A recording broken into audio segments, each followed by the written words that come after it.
Okay, let's talk about this. In Islamic history, they make infidels pay Jizyah, which is extra tax, right? What's your take on that, firstly? It's not extra tax. Can you tell me what the Jizyah is? Well, it is a tax on infidels, isn't it? No, do you know what the Jizyah is? Allah Azza wa Jal mentions the Jizyah in the Quran, in chapter 9 of the Quran. It's a tax for specific type of people. Who are those people? They are the military-aged male combatants. Who is it for? It's for the military-aged male combatants. So children, women, old people who are poor, who have no money, anyone who has zero money to pay, anyone who's like, let's say, a priest or a monk who doesn't work or whatever, all of these categories of people are exempt from the jizya.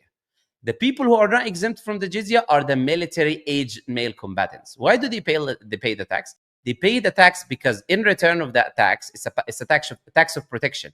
So if a war happens, Muslims will go and fight and die for those non-Muslims who will be safely in the Muslim land while Muslims are fighting on their behalf to protect them.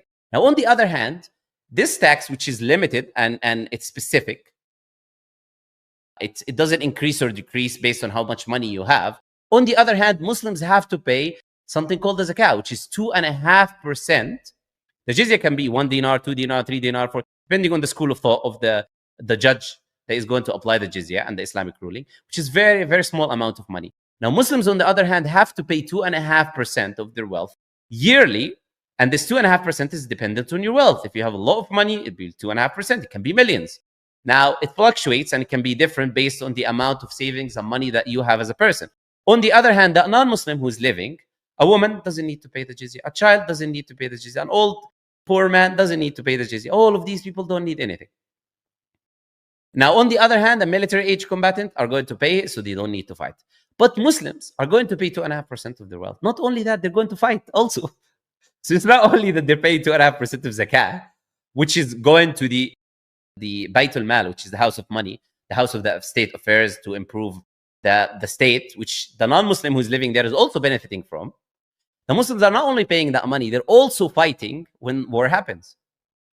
So there is nothing more beautiful, I would say, than jizya.